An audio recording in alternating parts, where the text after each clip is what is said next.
I get that really cool countdown, which I always look No forward countdown, to. just push the button. 29. 28 seconds. 27. 26. 25 seconds. 24. 23. 22 seconds. 21 seconds. 20 seconds. 19. 18. 17 seconds. 16. 15 seconds. 14. 13 seconds. 12. 11. 10 seconds. 9. 8. 7. 6. 6 what? Copy. 5 seconds. 3, 2, 1.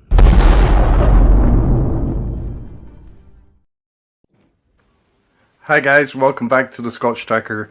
Today we were scheduled to speak with Barney Burman, but he hasn't been able to join the discussion for reasons so far unknown. But we could still have a discussion today, and I'm sure it will be enjoyable. Always. It's been Absolutely. suggested we could talk about DS9. So, Okay. Danny, do you want to? That's right. Why my ode to DS9, starting with Quark's Bar. Greatest Shrek ever. I think so. Yep. Yes. So I'm like, I know, I you know that I love it. It's what I do. Me too. I know it's not Dan's favorite one ever, and that's okay, because he I loves still them love all. it though. I know. Yeah, I think it's the characters, the writing, It is. the character growth is on point. It feels Yeah. like a living, breathing station as opposed to like I love TNG, but it felt very static when you look at like non-Starfleet people. It It also gave us a lot of firsts. I mean, it gave us some strong characters who are not connected to Starfleet. It showed us, a lot of characterization of different aliens, races that, previously had been seen as, like the Ferengi as Ugh. either villains or comedy. But I mean, we came to love these characters, and it was, as was said, so much growth from the first episode to the last episode. Every single major character and several of the other not so major characters had just changed so much from when we first saw them. It was really amazing show. And also, someone pointed out, I read an article where it's like not in terms of like the cast diversity, but within universe, it's the most diverse in the sense that they're all drinking Ractigino. When if you look at the other series, they're not usually eating alien food. So the fact that they embrace it, it's more like, okay, wow, they really are living up to the Starfleet ideal of just embracing all the cultures and the different alien races. I think what I enjoyed as well is that it's just such a complete story that even though it may not even still be on, you feel like that space station is still out there and they're still doing things. Like, even though not everyone's still there, some people could be, some not. It's like this living story. And I feel like out of all of the treks that you can take it and put it on right now, and it's so relevant still. Like the storylines are really like sometimes certain things like TNG season 1, they don't age as well. This one, even with their season 1 where they had a couple of episodes that were a little bit but they're still I still think it ages really well. Yeah, I think the only real criticism of season 1 is that people, and this is probably because they just weren't used to it, was that the show seemed a little darker and more moodier, which I think was fine, actually. And we would see more characterization and more lightheartedness later on, but they delved into some really serious subjects in the first season, and I think it really started to set the tone and had some pretty powerful stories almost from the get-go. Yeah, like Duet is like one of the ones. I think that's season 1, right? Like that's I believe so. Unbelievable. Yeah, Duet, I believe is season 1. Yes, you're correct. Yeah. I can't watch that episode without seeing the end and not getting all choked up. When the Cardassian has that big scene. Yeah, it's funny for me. It's like the series finale that just always gets me. Like there's specifically the montage. I know people say it's cheesy, but like it gets me. And like when it's like Jake hanging out with his dad and they're doing a flashback to I can't think of the episode name where they build the Bajoran ship. And it's like, man, that gets me every time. Exploders. Explorers, Yeah. yes. I think also just having that very end scene where he's looking out and with Kira and he's still on the station and you're wondering kind of if did Jake still just stay there? Did he kind of fulfill some of that idea of him just waiting for his dad? Because he started the adventure with his dad and now he's waiting for his dad, even though you hope that he's still writing and you're hoping that he's still living his life and you're wondering whether or not he is at the end, because it's just, it was this kind of, it's really a cool story. It's a story about a boy and his dad. Yeah. And it's like, I mean, and it's especially, I know, because a lot of times when we talk like Deep Space Nine, for myself, you a lot of times during that time period and even now, you did not get a lot of positive dads in, say, the community that, and loving their sons. So, usually it's like, oh, you always want to show a deadbeat dad, or it's just always a single mom. So it's such a unique take that you had this guy who was serious Starfleet, actually, going into a captain that had a family, where most of the time you don't have a family. Picard does not have a family. Right. I mean, Kirk doesn't really have a family. He has a son, but he didn't have a family. So it's just such a really interesting take to actually get a real family guy that happens, not the actual family guy, but a family guy, and being able to have, he had so much raw emotion that he was able to show. Yeah, and But you said like he's like serious Starfleet, but I always liked how there's sort of like a parallel between he's like considering leaving Starfleet at the start of the series in emissary and teaching at university, or is that a subplot that was deleted? I think he wanted to go considers back. that, It was going back to Earth. Similar with Worf, when he's brought in Way for Warrior, it's also considering leaving Starfleet.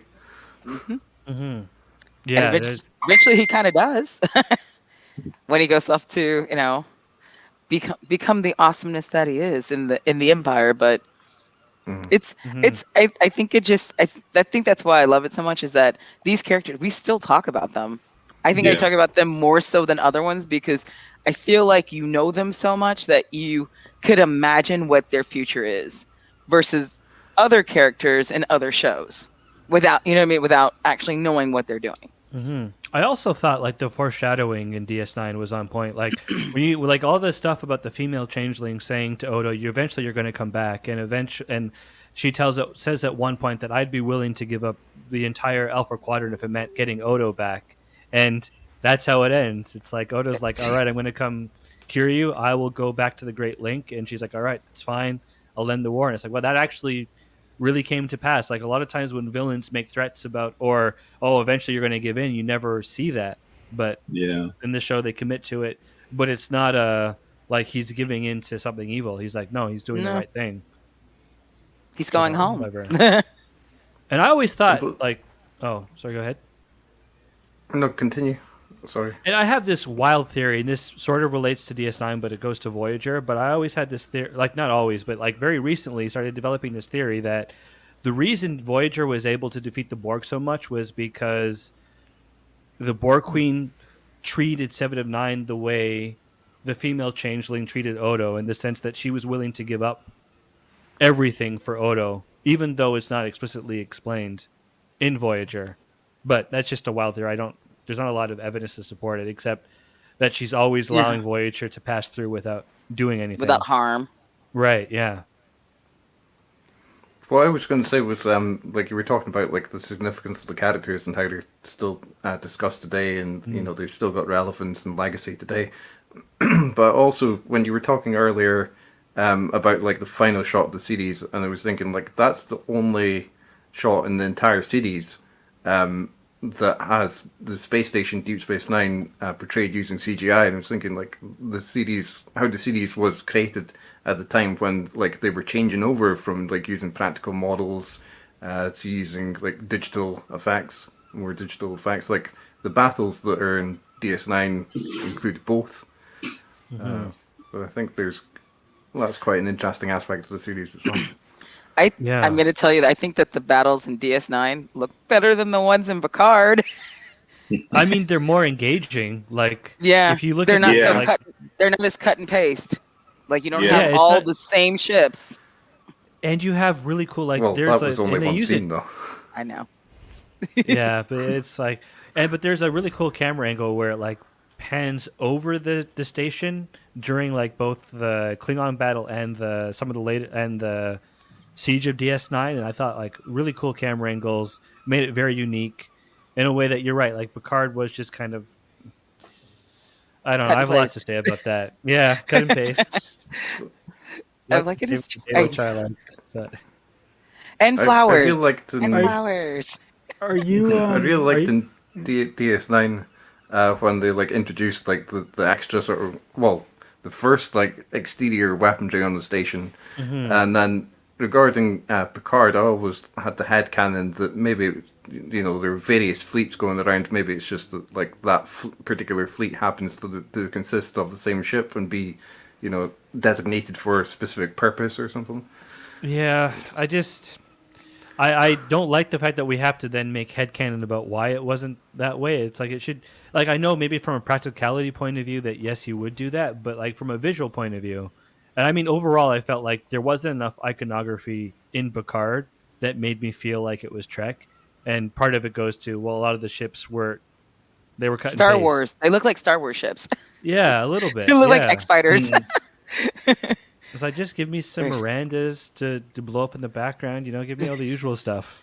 And then Blow up, some, what did you blow think up of a it? model. Blow I up a think model. I think with Picard, they were trying to show a span of time, had passed, and they didn't want to use some of the older ships. And I think Picard is so much of a story of Picard's next leg of journey, his story, which is more character driven and not necessarily the sequel of Next Gen that many people thought that they would see, even though there's elements of it. And I'm so conflicted about that because on one hand, like, I feel like I would hate to write for Star Trek or make anything because I'll say this, as a Trekkie, I don't even know what I want. It's like, on one hand, I would love a sequel to TNG, but on the other hand, it's like I don't want a cut and paste copy of TNG. Because I was looking at like Will and Grace, which nothing to do with Star Trek, but it's like when I was watching that, it seemed like, okay, Will and Grace is coming back, but it's the same thing as the original. And I'm like, well, I'm glad Picard didn't do that, but I don't know, but it felt like it needed more DS9. Yeah, going back to DS9. I wondered like what views there were on like the ship designs in DS9, like the Defiant and maybe like the Jem'Hadar ships and Jem'Hadar ships look great, amazing. They looked I like great. the Defiant. It grew on me. The Defiant was something different that we had never quite seen before, and that's exactly what we needed, was something not even a variant of what we had seen before. It was something totally new, and you needed something that was smaller but had quite the punch because they needed something to help defend the station, and I think it really fit exactly its purpose. Yeah, exactly. Regarding the Defiant, do you think there was like enough explanation as to like why it's using a cloaking device, or do you think there was any like fan, frustration that story point was there? I think there was, because I remember like people pointing out the fact that when it's first introduced, it's like, all right, we have to have a Romulan on board to make sure we're using it properly and we're not violating anything. But then they quickly get rid of having to have a Romulan and they just kind of use it whenever they want. And I don't think there really is an explanation as to why. So I know that was a bit concerning for fans. But it's just one of those things that I feel like you get over and it doesn't take away from the Defiant. I will say the one thing that you were talking about, the Defiant, I did like the fact that they were not afraid to destroy the ship. Because that was the first time in a show that you saw they blew it up. They blew it up. They were like, abandoned ship, boom, it was gone. And then, eventually they get another ship and they call it Defiant. But that was, what other identical. No, I know. No, I said they got another ship and then they named it the Defiant. But it's kind of interesting because in every other show, you're not going to see them blow up Voyager. Because then they're not getting home. Yeah, but I think they maybe took cues from like the destruction of the Enterprise in the Surge of Spock and how that comes back in the Voyage Home. I think. Yeah. But Plus yeah, it crashed in the even water. Then, I thought it was brave doing it during a series. I thought. I agree. It had crashed Yeah, it in the was, water, which was great. We hadn't seen that since Planet of the Apes. You know, a ship Damn crashing you! into. Marcel, you were saying something earlier. I thought you were trying to jump in. I noticed we were just like, "Bah, bah, bah, bah, bah." Yeah, no. I'm a writer, so all this stuff about ships and so I look at Star Trek from a writing perspective. So that's why I was just sort of just letting you guys go. But one of the things that I love about DS9 is a religious parable that runs through the series from the very beginning. And if you look at it, the fact that at the end of the series, Cisco becomes essentially look at it. Like, am I completely off base with that? well, I think Or you're frozen. At least have I you're freezing lost on my end. mind. We didn't Yeah. hear the last part of your statement. Yeah, we lost a bit. Mm-hmm. So what did you hear? You said that Cisco, and then it. Yeah. Yeah. Cisco at the end of the series basically becomes Moses. Like he's like he was a savior of the Bajoran people, basically. Yeah. I don't know. Yeah. It's really dumb. No, I think That's it's a really interesting stupid No, statement. because I No. think as a whole, I think DS9 dealt with religion the best in any Star Trek, where it seemed like it was like, all right, you have two people of different religious beliefs, but coming together, like one side, like the fact that Dax and Kira were best friends, even though she was very much an atheist and open to the idea of religion, but she was totally accepting of Kira's point of view. And Kira was very much like, hey, if you want to learn about our faith, come talk to me, but I'm not going to pressure you into it. And I felt like we had like really honest conversations about it as opposed to TNG, where I felt like in TNG the main message was religion's bad and you shouldn't be religious. Yeah. At least that's my takeaway of the very few times it dealt with it. Yeah, and the other thing that I love about DS9 is that it really was ahead of the curve with serialization in Star Trek. Yeah. It really predicted the future in the fact that we have Netflix now and we have all these streaming services, and it saw that before anything. So I just thought that was particularly impressive. Yeah, and the fact they were able to like push for it, because maybe Danny Yeah. can correct me on this, but like I remember reading a lot that they would try to push for that kind of continuity in TNG, but couldn't get it. But somehow they were able to sneak in serialization into DS9. Gene died. That's why. Well, There's- it's I mean- also I mean, that You're not wrong. It's DS9 had a consistent production and writing team, like Bragg and their team was consistent almost all the way through. Where that was not the case with TNG or Voyager or Enterprise or anything since. I feel like No, Voyager yeah. tried to do some things like that, but they would forget that they did Yeah. something and said that something wasn't good and you can't do that. But then they did it later, and No. it was Voyager had a lot more of that issue. No, Yeah. the one thing that really, set DS9 apart is that at some point, Ira Stephen Bear didn't give a shit About what people thought. about Yeah. He just, not only said yes, yes, yes, yes, I'm going to do this, and then he turned halfway around, and with Ronald D. Moore, they did what they really wanted. Yeah. So Because no one was watching them. Yeah. Rick Berman just yeah, basically left and their own devices. yeah, he just said, "Fuck it, I'm out here." Yeah, I'm not. Yeah, we're not exactly. Sorry for my language, but That's okay. Data swore that one time.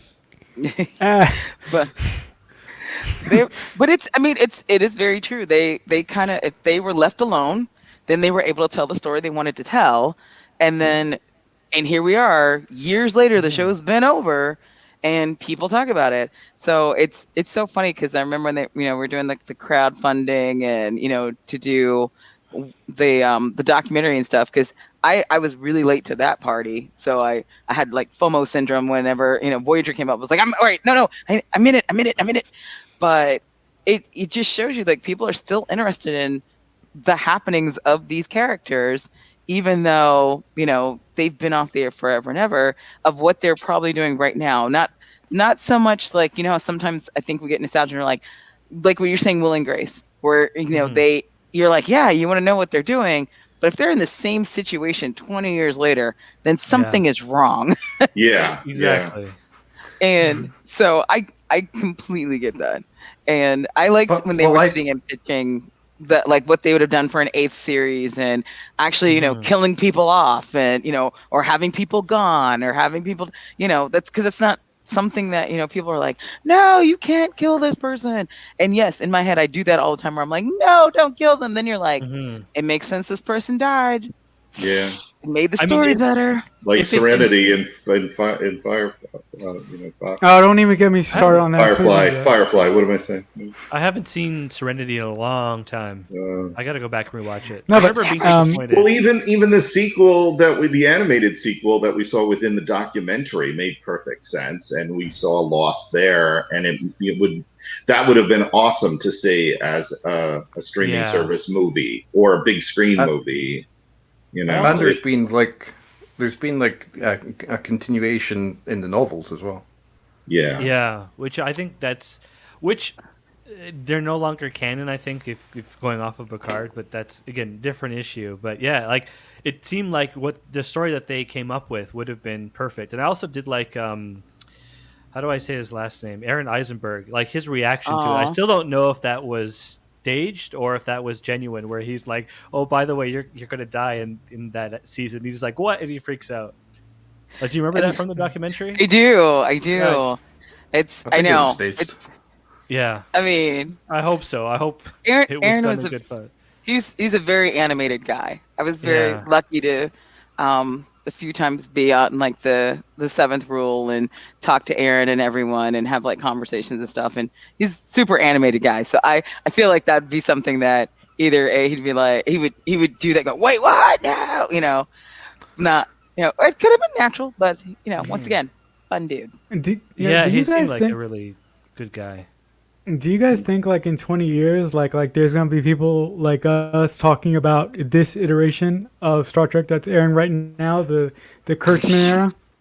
I'm sure, because I feel like every era of Star Trek, like fans, when they get exposed to a new era, it's not quite what they want. But then people that grow up with this era will then feel the same way 20 years from now when they're talking about it. And I hope so. Yeah, hopefully I'm still alive to just sort of just watch that and smile, because I'm just waiting for that. Yeah. I'm hoping that when I have kids, I can get them into Trek somehow. Hi, Barney. Hey, Barney. Guys and girl. Thanks for joining us. Can you hear me okay? Oh, yeah. Yeah, Okay. you're coming through fine. Welcome to the party. Oh, thank you.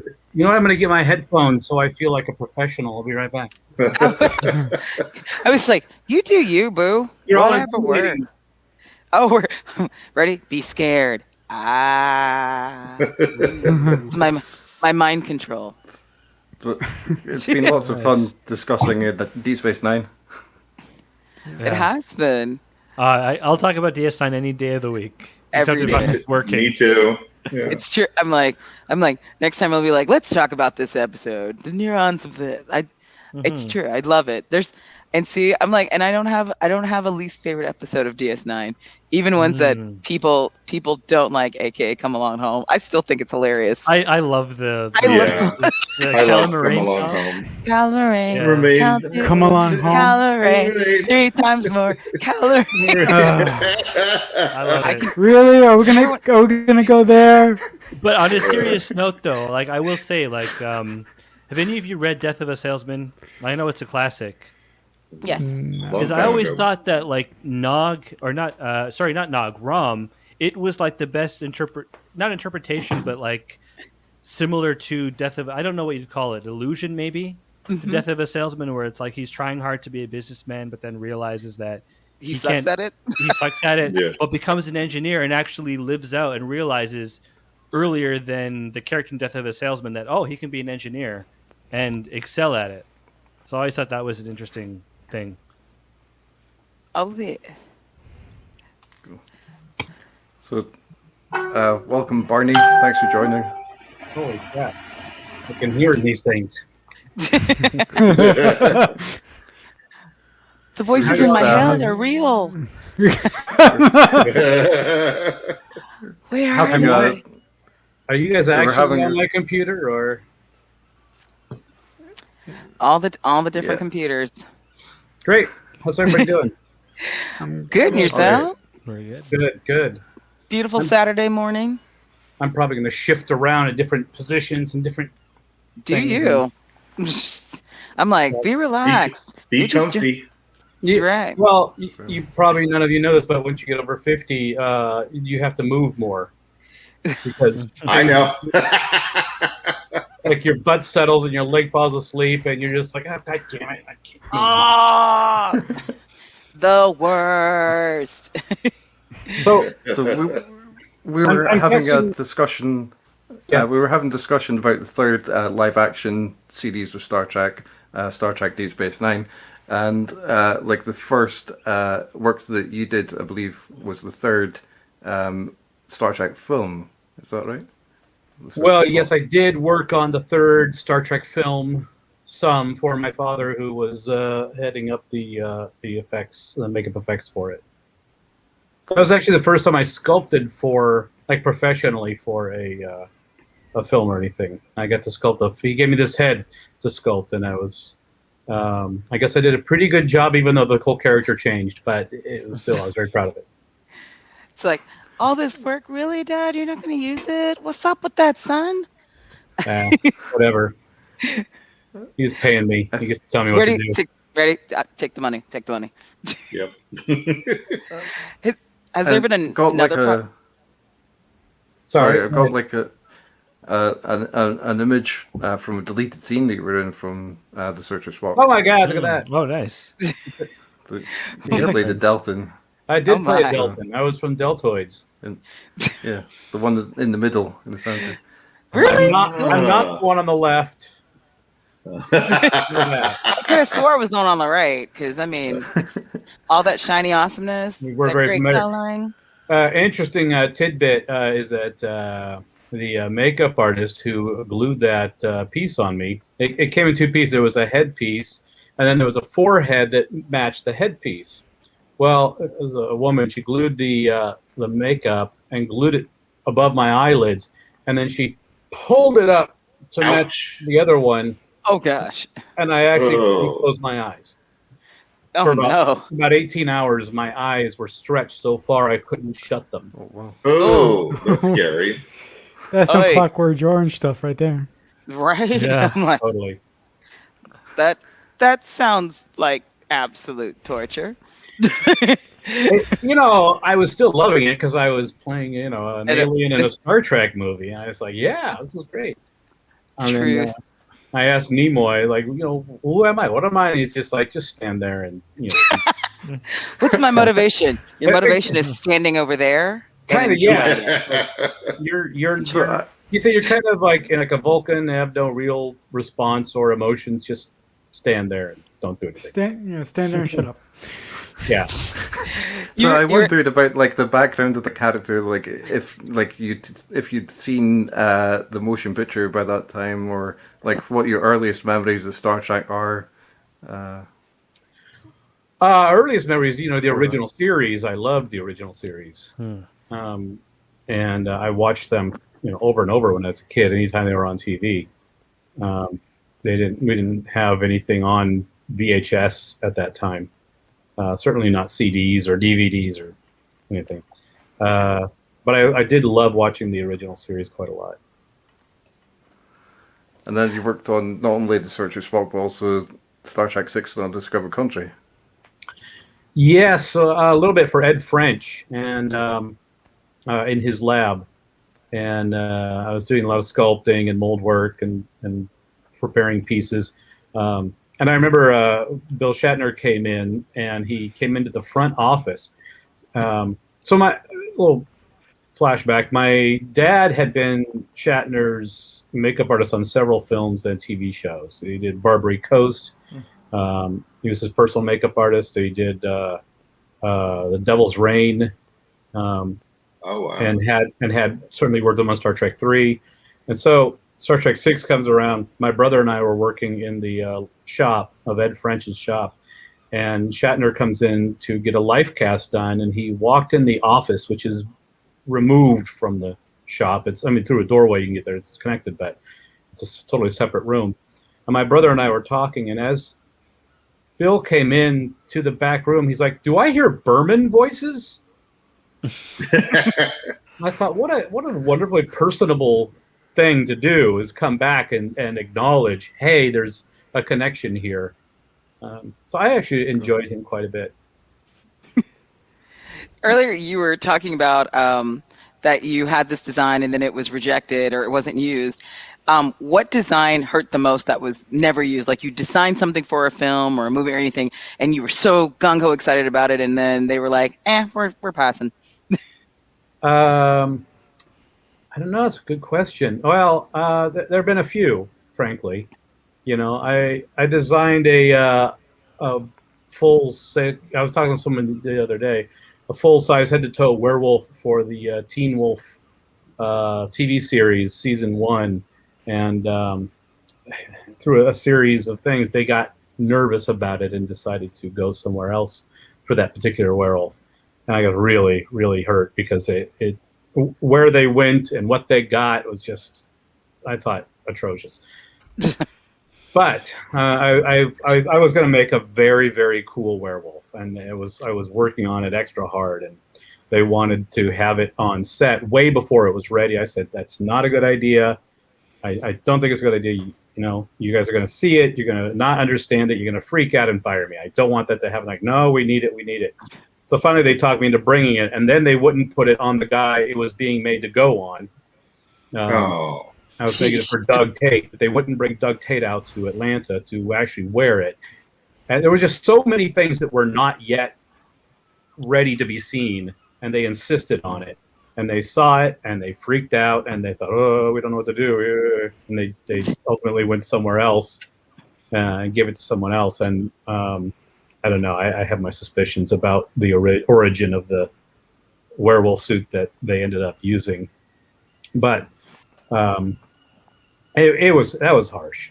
There were some characters in J.J. Abrams' reboot Star Trek that I was really very happy about making that ended up, if they got used at all, they were on the cutting room floor because they were meant to be in the Klingon prison planet. And I thought it was because we made a salt vampire for it. We made a Gorn. Oh. There he is. Wow. Awesome. We made a Gorn. We made all kinds of things, and it was heartbreaking that they didn't incorporate those more. But I already knew that going in too. JJ told me, he goes, "Listen, I want you to make me a bunch of aliens, and I'm not going to shoot them." All right. It's like, well, just in case. Yeah, he just wanted to create atmosphere and not feature and go, look at this creature, look at that creature. And I totally respect that. He's great at that. How did you initially come on to Star Trek 2009? What was like your way into that gig? I had worked on Mission Impossible 3 and did the full-on masks and and the makeup effects for that. Wait a minute, you were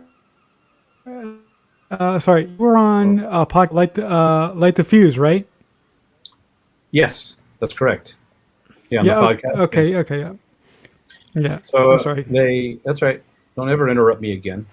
I dare you. Yes, sir. You're fired. Listen. Can we get this cut? No. So I was Mission Impossible 3, and I made all the little prosthetics for Tom's face and the girl's face getting ripped off, which most people don't understand was a practical effect with visual effects, putting the other actress's face in there. and yeah, the Philip Seymour Hoffman pull-on masks, the different stages of masks that went into the mask making box. Oh, I love that scene. I love that scene too. I think it's really terrific. It really played, and it played so well on the day. They were editing as we were shooting, and they just did the shot with the mask going on to Tom, and then they panned behind Ving Rhames and came out the other side, and you could see Philip sitting there, like in one shot. And I thought that sells it. That's complete. They ended up doing a little bit of CG kind of work and stuff that I don't know if it was even necessary. It just worked so well that the way he moved that camera. And then later in the sewer, where Philip reaches in and sort of pulls a piece of mask that's glued onto his neck out from under his shirt, and they pan away, and someone talks, and they come back to it, and you see Tom pulling the rest of it off. It was such smart shooting. Anyway, I miss more practical effects. I do too, because I feel like sometimes CG kind of ruins it in a way, like because I mean, like it's too much. Like sometimes you're not letting the imagination go with the work that you've done. I agree. I think sometimes you don't need to show them too much. You just get the hint of and let the brain fill in the rest. Mm-hmm. So from there, JJ was doing a attended pilot, ended up just being like a 2-hour film, I think, for HBO called Anatomy of Hope. And I was doing some work for that, some cancer victims, bald caps and scars and other things. And while I was on that, I heard Star Trek was getting greenlit. And I said, hey, I'd really love to work on that with you. And he's like, yeah, let's talk about it. So anyway, that evolved into what it was. Did you feel any kind of intense pressure when working on the film, knowing that this could make or break Star Trek? I wouldn't say that. I went in very excited because I always have very strong opinions about how I think things should be done. And JJ knew that I had very little actual attachment to Star Trek. I wasn't coming in with a preconceived notion of it needs to be this way or it needs to be that way. So I was excited about the possibilities of how to do this stuff and make it shine a little bit more than maybe it was allowed to in the previous chapters of the films. Do you think the fact that the film is set in a parallel universe liberated like the design of the makeup at all? Say that again. Do you think like having the film set in a parallel universe like freed up how the makeup could look? Well, yeah, I see. I like we explored a little bit of the idea of like, are the green girls supposed to be green or are they just really olive? You know what I mean? Do we just kill the red out of them and they're more olivey green? Or it's like, no, we did a test with that and realized that people are going to expect to see a green girl. They expect to see a green girl. So even though it was a parallel universe, we didn't want to take it out of the Star Trek universe. If that makes sense. Right. Those things still had to look like, Spock had to be Spock.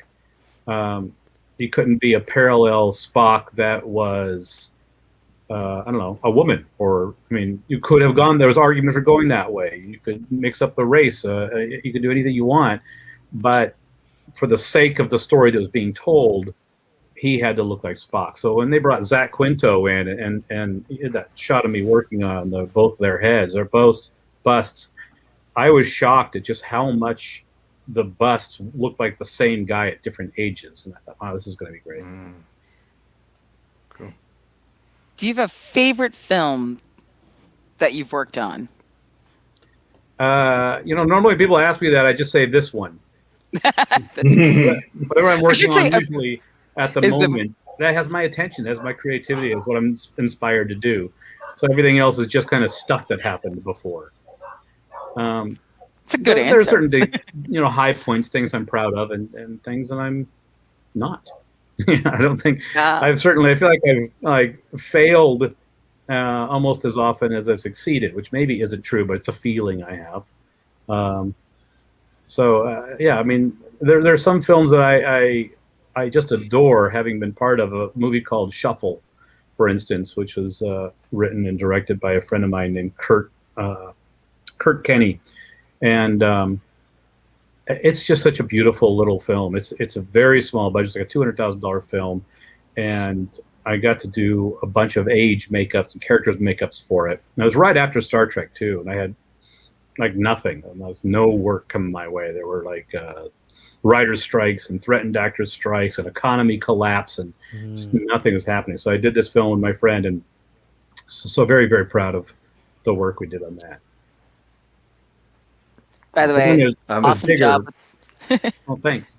There are bigger, obvious ones too, that like Powder and of course Star Trek and Tropic Thunder and other things. Tropic Thunder. I love Tropic Thunder. I know, that's what I was like. Awesome job. I love Tropic Thunder is one of my favorite movies ever. Oh, good. It never gets old. We were talking about things that you watch again. It's a movie I literally watch at least a couple times a year, just because it makes me happy. Especially that's why you should watch it. The Tom Cruise dance at the end as Les Grossman. Yeah. Yeah. Can't go wrong. Can't go wrong. Any particular challenges that you thought, well, maybe I can't meet this challenge, or were you were able to resolve it, but in a whole different way than you expected, for any particular project? All of them. When I go to a project and someone says, we want this and this and this, in my mind, I'm thinking, no, this can't, this, I don't know how to do that. And somehow what comes out is, yeah, great, let's do it. They say, fake it till you make it. My brain is, my mouth is faking it until my brain catches up. But I mean, this thing I'm working on now is very challenging. It's just some kind of pull-on mask stuff, but it's like how to get this stuff done and make it look right in the time that I have. And somehow things work. We had to do on the show Grimm, we had to make this lava man creature suit, which I was certain would be a CGI thing. And they said, no, we want it practical. And we had 12 days to make it. And he had to glow from the inside out.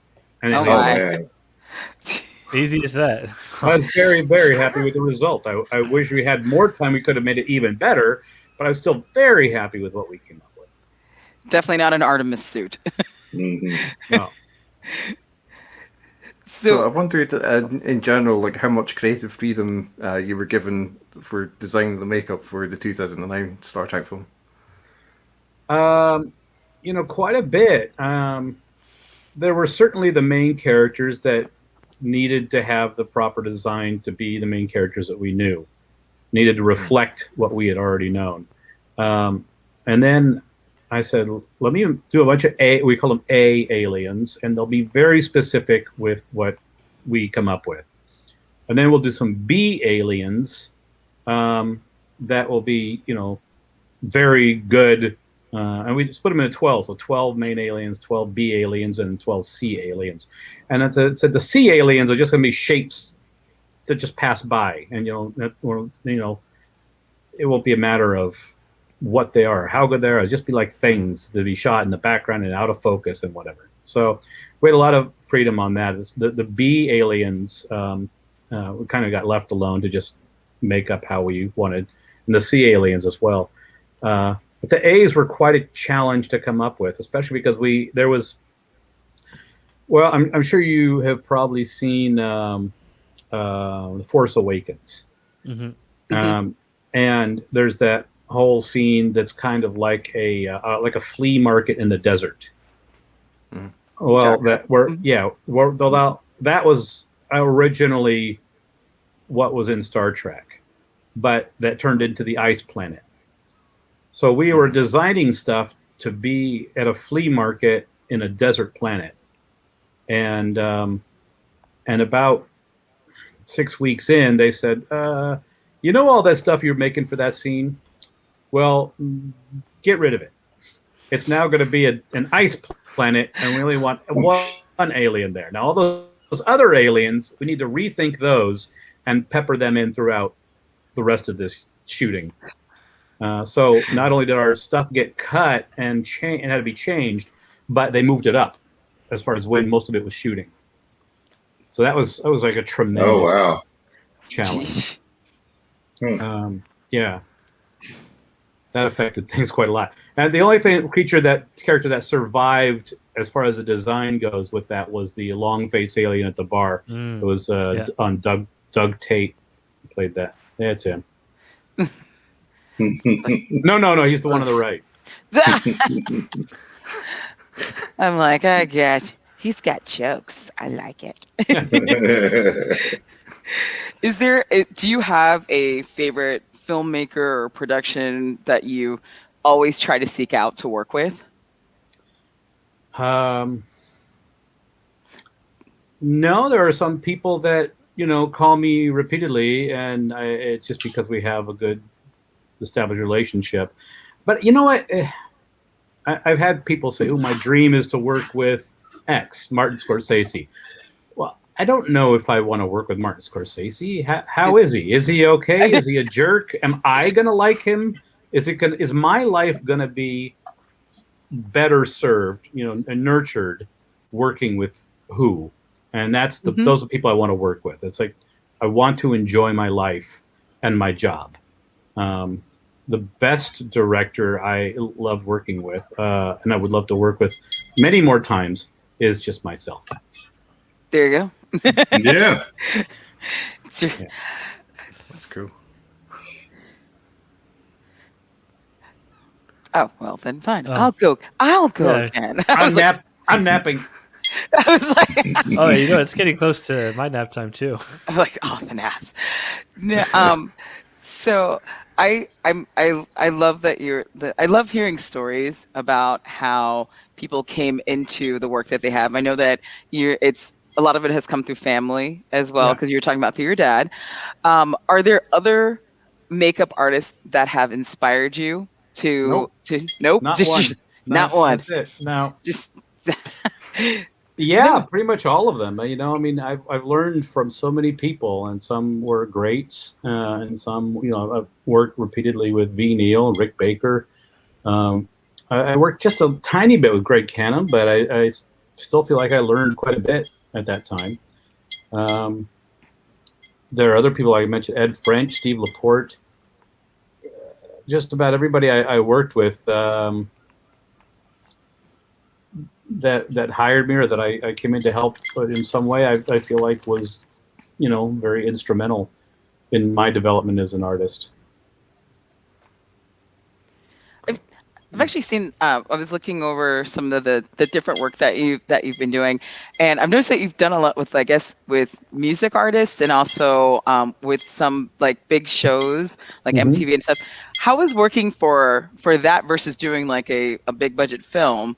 How, like, creatively, it seems like they're so very vast. Yeah. That it's fast and furious. There's a guy. Is definitely one of the best music video directors, named Dave Myers, and he and his producing partner Nathan Shearer have hired me probably a dozen times on different music videos, and it's been such a fun adventure working with them. Each time has been wildly different and interesting. With Nate, I first worked with him on this music video for DJ Snake. And we made this chimp man face, which, I'm very, very proud of. And I'm very happy. My wife thinks it's one of my best things I ever did. And then, like almost a year later, they said, "Hey, we wanted you to do that chimp man face again, but we want you to do it at Coachella." Oh. So we got not just free tickets, but total access VIP tickets to go to Coachella, and got paid to do this 8-man makeup and walk around Coachella with it. Wow. So you just never know what the adventure is going to be, that comes up. See you at Burning Man next. There you go.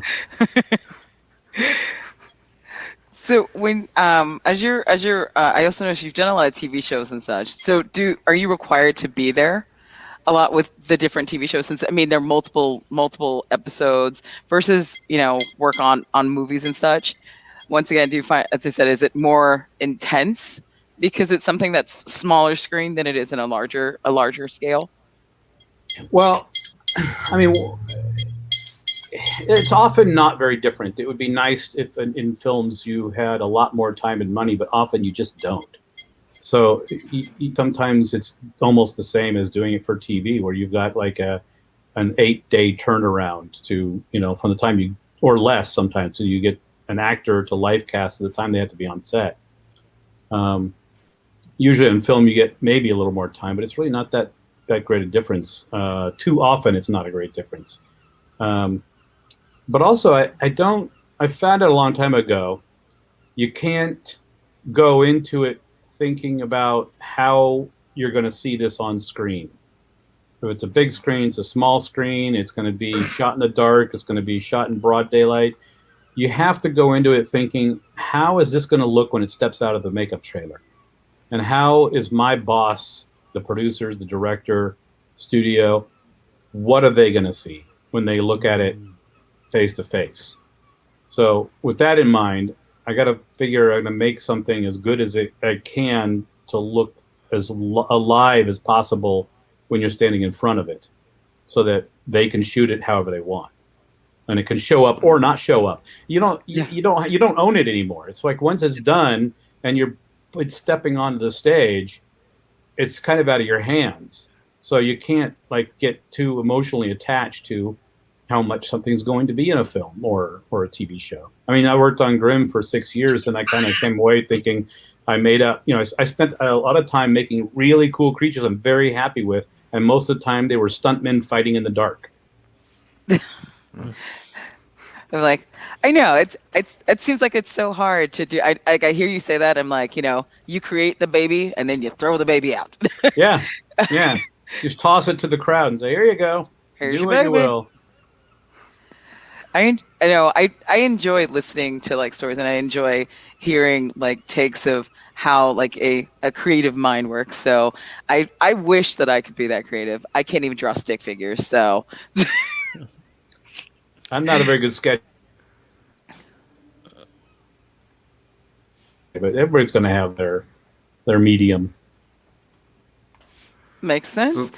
So I noticed like you won an Academy Award for the work on the 2009 Star Trek film. I noticed that too. I'm sure you did. I'm like, really? You noticed that? Yeah. No, but thanks for reminding me, because it would have. Sometimes I forget. Well, I know that as we're starting to come to an end and stuff, what is some of the work that that's coming up for you? Yeah. That you can tell our audience about, so that we can all get excited and ready to go out and support. Because we love supporting. Well, I'll say this. I can't say too much about it. I am working on a film right now for my friend Anthony Hines, who is Sacha Baron Cohen's head writer. Nice. And he's doing a movie called Robots. And it's really a lot of fun. It's a really, really good script. And so I'm having a good time working on that. Aside from that, I don't know. I've been doing a lot of music videos lately. And I worked on a couple series earlier this year, one called From My Block, or On My Block, and another one called From Scratch. Doing some, did a little bit of work for Curb Your Enthusiasm. I'm I a love huge that Curb fan. show. What can I ask? What kind of work or? Well, I can say I've been doing a lot of bald caps lately, and that one Okay. was for Ted Danson, to do a character Ooh. thing within. So it's like a character within the character. Oh, okay. I'm Character excited. with it. I love it. I don't think that's really giving anything away. So Yeah. I'm Yeah. very curious now. but Now Chris is gonna have to look for it. Yeah. Is it this bald cap? I'm gonna Yeah. find it. you'll find it if you watch Yeah. the show. Oh, yeah, I do. I Ted's love on it. it. Then you'll Yep. find it. I'm always happy when Ted's on it. But but it was like custom silicone caps for these different TV shows. It's been a weird kind of recent trend. Things seem to come to me in groups and usually pairs, but sometimes 2, 3, 4. And like there was this years ago. I was just starting out. Me and my partner at the time, business partner, was Steve Prouty, and I were trying to get a shop going, and we got this job. This millionaire, his friend was retiring, so he wanted to do a video of himself made up as Andy Rooney, and so we're doing this makeup for his millionaire to make him look like Andy Rooney, and then like right in the middle of that, can I curse on here or no? Yep. Go for it. Because probably is coming up. So someone calls me and says, I don't remember. It's like, hi, this is Jim Brown, and I'm wanting to do a not football player Jim Brown. Just I'm throwing out a name. This is Mike. My name's Mike. I'm the producer for a show, and we want you to do an Andy Rooney makeup on Norm Macdonald. And I literally went and said, shut the fuck up. Who is this? Who wants an Andy Rooney makeup ever? And we got 2 of them like in a month. It's all about that Andy Rooney. You don't know. I was just certain it was one of my friends just playing a joke on me. Like, we want an Andy Rooney makeup too. Yeah. I mean, if you could be anyone, why wouldn't you want to be Andy Rooney? I don't know. Andy Rooney. You ever notice that you get requests to do Andy Rooney? Right? It's like him or Wilford Brimley. You got no complaints. Do they have to say diabetes? Diabetes. Your mother while you eating your oatmeal. Your mother and I are gonna go to a place where we won't ever grow any older and we won't ever die. Good for you too. It's good for you. Good for you. That's not dog. Love it. Love him. So this has definitely been a fun conversation, and so we said we just enjoy hearing people tell their stories and learning more about the work that they do, and we definitely thank you for this time that you've shared with us. So hopefully it was fun for you, or at least entertaining, or at least your butt hasn't gone to sleep. No, it wasn't. My left leg is completely numb. I hope it's just because of how I'm sitting. I don't know. I mean, you look like you're doing like a nice Grecian pose on a couch. Let me tell you. Do you need grapes? Grapes? Do you need a fan? I'm like fan I thought from you were afar. my fan. I'm very fortunate to be able to use this lobby of my good friend Tony Gardner's shop, Alterian Effects. I've been working out of here, and I've been working a lot with him from the. Sacha Baron Cohen's Who Is America, and love that show. Yeah, I do too. It's hilarious. It was hilarious. Anyway, so he brought me on to was it the Zombieland 2, and so we've been working together a lot, and he allowed me to use his lobby here, so I'm very grateful for that. And Tony's awesome. He's talk about people I like to work with that just make my life better. He's definitely one of them. So yay, Tony. Yay, Tony Gardner. There was a question that came in from our audience that was asking. You have an audience? Yeah. Yay! Which of the characters did you find like most difficult to design the alien makeup for in the Star Trek film? Well, a lot of them, because they were. I kind of insisted on making everything out of silicone, and silicone has weight to it that's different than foam latex. And for example, the long face alien, the night before we were going to do our first test, I said to Doug, who I barely knew at the time, Doug Tate, I said, "Can you come over? I need to do this makeup on you before tomorrow, just for myself." And I mean, the jaw of it was like 2.5 inches of silicone that sat down here. So his mouth is right about where the nose is, his real mouth. And so he came over, and I glued the thing on, and he just went, "Bleh." And it's just like hanging open and awkward. And I'm like, shit. So the next day, I took it and I glued it up here on him and pulled it and like that, so it settled right into place. And it was a great learning curve. But we had a lot of different makeups like that on the show that just, once the weight and the gravity kind of took effect, you had to kind of learn how to tweak it so that so it would actually settle into the so-called natural look it's supposed to be. Cool. Fantastic. I think there's so many makeups that you did for the film. Love her. Aww. And my friend Jim But Neeb. I just think, just out with this world alien makeup. And I was saying to Marcelo before we went live, Nice. I think like the aliens do like so look alien. The makeup is so realistic looking and effective looking. I just think it's wonderful, and certainly would like to thank you very much for joining this discussion. Thank you. I just to say, I went into that movie thinking not anywhere expecting there be an Academy Award. I said, I have no delusions about that. That to me just was not even a concept of possibility. But I said, I want it to be worthy of that. So that's the level we're going for. Cool. And so when the nomination came, and that was my peers, that was the makeup and hair people saying good job, and that meant the world to me. Winning also didn't suck. Yeah. And it was a fantastic job. Thank you very much. Yeah, it was. Thank you.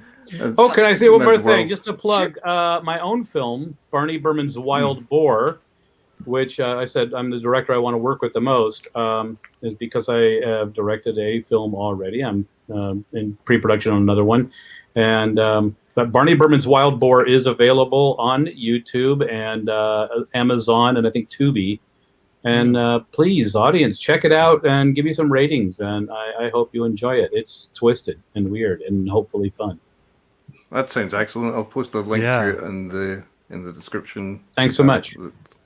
To our audience, please remember to like and subscribe to our channel on YouTube, and join us on Friday when we'll be discussing Star Trek Voyager, following today and yesterday when we were discussing Deep Space Nine. Thank you to everyone, and track you later. All right. Take care, everybody. Live long and